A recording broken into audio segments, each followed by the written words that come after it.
Seguimos, amigos, en Es la Mañana de Guadalajara en Es Radio, y lo hacemos dando la bienvenida a nuestros estudios a Roberto Mangas, el director del Heraldo de Linares, con quien hacía mucho que no hablamos en antena. Roberto, muy buenos días y muy bienvenido. Buenos días, don Pablo. Como siempre, un placer estar aquí contigo. Y sí, hacía algunas semanas, pero bueno, esta costumbre no la debemos perder y hoy estamos tan a gusto aquí como siempre. Ya les comentaba yo a nuestros oyentes que el viernes, ¿no? que el lunes estarías en nuestros estudios, bueno, para hablar de asuntos de actualidad, que tenemos unos en la mesa principal, las elecciones del 20 de diciembre a la vuelta de la esquina, y candidaturas electorales que nos han sorprendido a todos. Ya emplacé a nuestros oyentes también a leer tu artículo en el Heraldo de Linares, pero vamos a comentar, si te parece ahora, que no deja de sorprendernos, como pones, el perfil bajo, estas listas planas que han presentado los partidos mayoritarios. Sí, y eso no quiere decir que como me han llegado a criticar, hombre, es que no has visto los currículums. Hombre, pues sí, sí los he visto los currículums, y además tengo que reconocer que algunos currículums son impresionantes, ¿no? En el caso, por ejemplo, de Silvia Balmaña, cabeza de lista del Partido Popular, tiene un currículum como profesora de Derecho Penal y como jurista de reconocido prestigio impresionante. Pero yo no estoy hablando de currículum profesional en el artículo, porque aquí de lo que estamos hablando es de política. Yo estoy hablando de perfil plano político. No me puede comparar usted a Silvia Balmaña, que seguramente con los años y la experiencia adquirirá unas tablas políticas de envergadura, por ejemplo, con Ana Guarinos o con el mismo Antonio Román.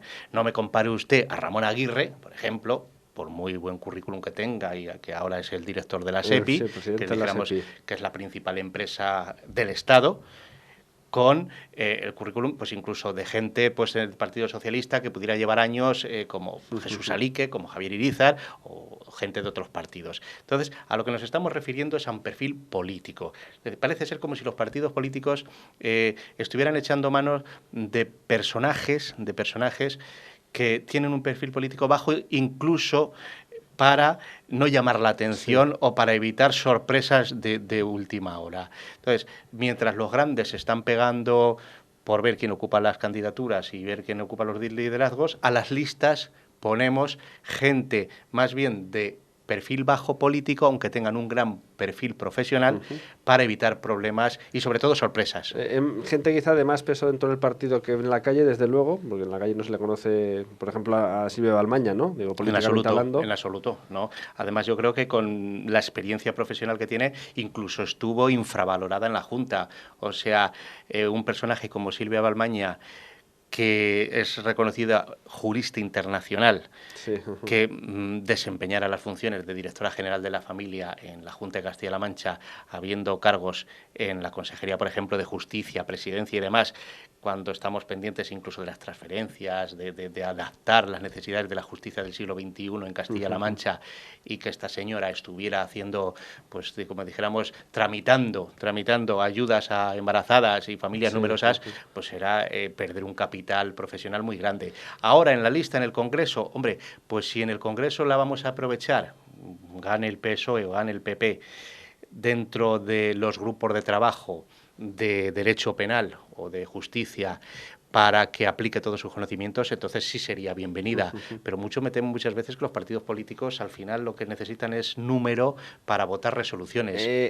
Hay una interpretación por ahí, especialmente la que hace desde el Partido Socialista, de esta lista, es que es una candidata de perfil bajo, político, decimos, para no enfrentar a los números unos, Antonio Román, Ana Guarinos, ¿no? Sobre quién va, quién no va, quién está encima, quién está debajo. Sí, porque tú también, bueno, yo lo he dicho varias veces, también, ¿no? Sí, porque es que la cuestión está en que dijéramos que el candidato perfecto, idóneo, a pesar del bache de mayo del PP, es Román. O sea, el tirón electoral de Román es indiscutible. Pero claro, también tenemos que reconocer que la presidenta provincial del partido es Ana Guarinos, y siempre que un presidente provincial del partido ha decidido presentarse en las listas, tanto en unos como en otros, siempre ha sido de número uno. Abriremos al caso del PSOE, claro, donde lo vemos claramente. Poníamos al partido en un problema. Entonces, Guarinos ya cedió en el tema de la Diputación y tendría que haber vuelto a ceder otra vez, ¿no? Entonces, ¿qué ocurre? Pues que se busca una solución salomónica que no enfrente a nadie, a Román se le pone dijéramos, la directriz nacional de que nunca había ocurrido en el PP, porque ya sabemos que Román ha compatibilizado en esta misma legislatura el cargo de alcalde con el cargo de diputado nacional. Y se dice, bueno, pues a partir de ahora, como hay que repartir los mismos cargos, pero entre más gente, porque hemos perdido muchos ayuntamientos, muchas diputaciones, tal, entonces el que vaya de diputado no va de alcalde. Y nos inventamos esta fórmula. Claro, ¿no? Y es una forma también de ahorrarse muchos problemas y muchos enfrentamientos y sobre todo de colocar en provincias, no olvides Cuenca, que al ministro catalá, ¿no? Es verdad. Pues le hemos colocado de paracaidista en Cuenca sin tener una relación directa con Cuenca. Se ahorran muchos problemas a los partidos políticos porque yo lo digo en mi artículo, si esto fuera una circunscripción única nacional, entonces da igual en el puesto donde vayas y quién seas y donde vayas porque los electores te van a elegir y si sacas 30 y tantos, aquí se corta la lista. Vamos a saltar un momentín al Partido Socialista también para la lista del Congreso. Luego hablaremos del Senado y si es necesario de paso. En la lista del Partido Socialista del Congreso hablamos, el responsable del partido se quiso presentar, se presentó, le votaron sus compañeros, Pablo Bellido, pero claro, la Audiencia Nacional echó por tierra ese nombramiento. Sí, la Audiencia Provincial. Bueno, echó por tierra. Aquí lo que ocurre, la intrahistoria de esta candidatura es que en el PSOE provincial no han tomado en serio la imputación judicial ni de Pablo Bellido ni del viernes que conocimos, incluso la de José Luis Blanco, que va contra todos los códigos internos de los partidos políticos. Entonces, Pablo Bellido se harta de justificar de que es una querella política, de que es una querella sin fundamento, que es una querella que no tiene sentido, y juega sus bazas a partir de abril. La querella es en enero y a partir de abril ve que esa querella le impide entrar en las listas regionales, porque Paje no se va a arriesgar a tener un imputado en las listas, por mucho que digan que es un imputado político, para que toda la campaña se centre en el imputado. Entonces, ¿qué ocurre? A través de la estrategia de su defensa, que es el exalcalde de Guadalajara, Javier de Irízar, uno de los políticos con mayor perfil de la provincia, pero en este caso yo creo que equivocan los tiempos, porque en vez de dejar que siga la instrucción, según ellos lenta, según lo que yo he leído de la Audiencia Provincial, se han hecho multitud de cosas y en la Administración de Justicia es que no se puede hacer más, porque ni hay medios, ni hay personal, ni hay nada.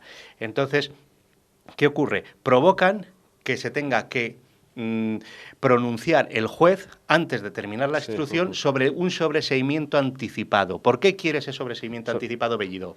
Se adelantó un poco, ¿no?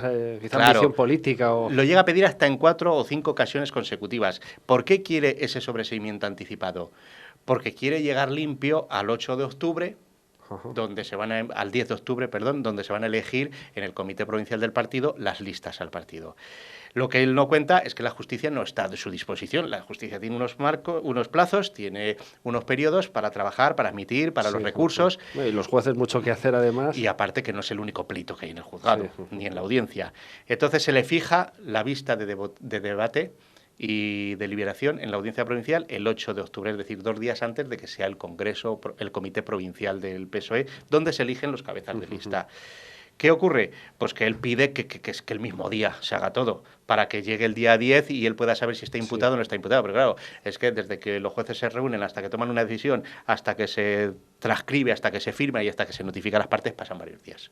Entonces, llega el día 10 y Bellido se encuentra con que se ha deliberado sobre su sobreseimiento o no, no lo sabe y encima tiene que decidir si va de cabeza de lista o no. Y yo creo que ahí se equivoca. ¿Por qué? Porque ponen un compromiso a su partido a nivel nacional y dice, yo me presento. Y lanzo el mensaje a Pedro Sánchez, no modifiques lo que han elegido los militantes de Guadalajara.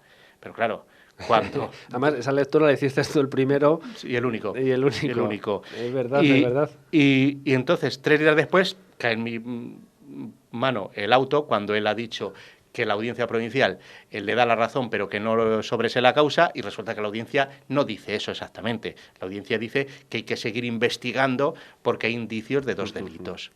Entonces, ¿qué ocurre? Que yo creo que al señor Pedro Sánchez le pusieron los pelos como escarpias pensando que una campaña política tan importante donde se van a jugar por un puñadito de diputados el gobierno de la nación, no pueden darle artillería al Partido Popular diciendo que en Guadalajara presentéis un imputado, porque no cuela fuera de Guadalajara decir que es una querella política. Aquí, pues para los tuiteros aficionados del PSOE o de los amigos, puede funcionar. Que termine o no termine el sobreseimiento de la querella es otra cosa, pero que ahora mismo está viva, eso no lo puede negar. O sea, que ahí se precipitó, quizás hubiera quedado, no, sido mucho mejor decir, yo me quiero presentar, pero como tengo esta causa abierta, aunque voy a salir indemne, me doy un paso atrás y que los compañeros elijan, que esa generosidad no se estila en política tampoco. No, y además te voy a contar un detalle que me han contado una persona que estuvo en ese comité provincial ese día haciendo las votaciones y los debates. Se llegó a prometer por parte de la defensa de Pablo Bellido que era un caso muerto, que estaba acabado y que iba a quedar libre Bellido ya, ¿no? Que incluso María Antonia Pérez León lo puso en duda y dijo, hombre, aquí estamos para hablar del partido, no de personas, y aquí no estamos haciendo defensa de personas, sino del partido. ¿Qué va a ocurrir si no es así? ¿Qué fue lo que ocurrió? Pues lo que ocurrió es el escándalo de tener que cambiar el cabeza de lista por el empecinamiento en mantener esa situación que si la audiencia resolvía en contra, como resolvió en contra, pues en Madrid no se lo iban a aceptar. Por cierto, la que se lió en el partido con tu información sobre ese auto. Sí, bueno, pero es que... Eso se han llegado referencias, ¿no? Sí, han llegado muchas referencias, pero es que muchas veces no es que cuando dices la verdad moleste, es que muchas veces los partidos políticos no quieren que se diga la verdad. O sea, yo he dado en primicia en exclusiva la imputación de Bellido, la imputación de Juan Pablo Sánchez Seco, delegado de Gobierno, la imputación de decenas de alcaldes y concejales de esta provincia. Tengo en mente en unos días, pues seguramente habrá noticias de este tipo, ¿no? Y nunca había pasado nada. Sin embargo, en este caso concreto, dolió porque se cortaba de raíz la carrera política de una persona que había dicho que la justicia le había dado la razón aunque tenía que renunciar. No te había dado la razón. Si te lees el auto, al contrario, tiene unos fundamentos jurídicos tan contundentes que yo estoy convencido que en Ferraz se llevaron las manos a la cabeza diciendo esto no es lo que nos han contado. No decía otra cosa más que vamos a seguir investigando porque aquí algo ocurre y que tenemos que esclarecer qué ha pasado. Y además hay indicios que hay que delimitar qué personas, no dijo Bellido ni ningún otro, pero dijo hay indicios de que algo está pasando y de que ha habido un perjuicio patrimonial para el Ayuntamiento de Azuqueca. ¿Quién es el responsable? La audiencia no lo dice. Pero también le dice al juez, no puedes archivarlo todavía. Y como no puedes archivarlo, no se desimputa, como dicen algunos iletrados, no se desimputa al señor Bellido. Que yo estoy convencido, Pablo... Eso, te iba a preguntar sobre su futuro, que saldrá indemne de este proceso. Bueno, no indemne, no saldrá condenado ni con perjuicio... Yo estoy convencido que se lo ha tomado a la tremenda el señor Bellido. O sea, conozco decenas de casos de alcaldes de este país, de cualquier partido político, que han sido imputados por irregularidades en su gestión, pero que a ellos les pilla porque, como es el máximo representante de la institución... Claro, tiene que dar explicaciones. Y al final, pues o bien se termina archivando la causa o delimitándose a un concejal, que era el que tenía el acceso directo a esa documentación, o un técnico. Pero no el alcalde, que es como máximo representante el que tiene que ir a dar explicaciones, pero no es el responsable penal. Que firma los papeles. Se la toma, pero es porque él veía que se le coartaba su libertad para decidir qué cargo elegía, porque ya se tuvo que quedar sin cargo en mayo, porque además su gran ilusión hubiera sido, ya te lo digo yo, ser delegado de la Junta en Guadalajara, ¿no? Y no pudo ser. Ahora se ha quedado sin otra ilusión, que era estar cerca de casa en Madrid, pero bueno, sí es muy joven y seguro que va a ser nombrado. Que se lo digan a Mariluz Rodríguez, a quien este movimiento ha venido fenomenal para situarse como cabeza de lista en Guadalajara, ¿no? Un movimiento que en el partido también, entiendo, pues ha servido para colocar a otros peones en Madrid. Sí, además un movimiento bastante estrambótico y además que ha desconcertado a propios y extraños, incluso los primeros los del Partido Socialista.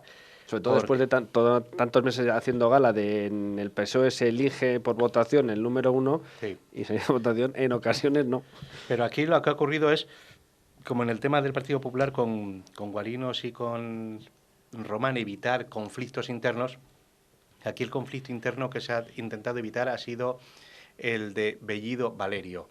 Entonces, cuando Valerio no entra en las listas porque Bellido, que es su rival directo, entra y además con otras personas, y Ferraz deslegitima a Bellido. Entonces Pagé dice, no, ahora después de que encima Madalena Valerio ha ido diciendo por ahí que ella va a ser la número 1, que ella va a presentarse, que ya tal, pues ni uno ni otro. Y Ferraz tiene que ceder. ¿Y qué hace? Pues dice, hombre, ¿quién es el más aproximado a Guadalajara? Pues Luz Rodríguez, que la tenemos aquí en las listas de Madrid, no sabemos qué hacer con ella, porque tenemos que meter a Irene Lozano, que va en el lote con la comandante Zaida Cantero, y entonces pues nos quitamos de un plumazo 3 problemas. Que yo no sé, el problema del PSOE con esas decisiones, porque en Guadalajara ha hecho mucho daño. Sí, y luego, bueno, el resto de la lista, pues también perfil bajito, ¿no? Sí, Ignacio Andarias, con todos los respetos, Ignacio Andarias y Susana Alcalde. Sí, además desconocidos. Ignacio Andarias, no olvidemos, viene del CDS y pasó a formar parte del PSOE cuando compañeros suyos se fueron al PP, él decidió el PSOE con Juanjo Palacios y otros, y acabó en la rama radical del PSOE, la rama izquierdista del PSOE, con Beatriz Talegón, y apoyando la candidatura del perdedor en las generales donde ganó, en las primarias donde ganó Pedro Sánchez, que era Pérez Tapias. Ni siquiera ni iban con Madina, que dijéramos eran los dos más centrados, iban con Pérez Tapias, que formaron una corriente izquierdista, y sin embargo ahora lo colocan de número 2. Deben considerar que es muy improbable que salga, ¿no?, elegido como número 2. Vamos a hacer, perdona Roberto, una pausa muy rápida y seguimos ahora en un segundo con otra entrega, ¿verdad? Porque tenemos ahora un poquito del Senado y de la Diputación Provincial y los líos que tiene la expresidenta Ana Guarinos. Perfecto, como quieras, Pablo. Un momento y volvemos enseguida.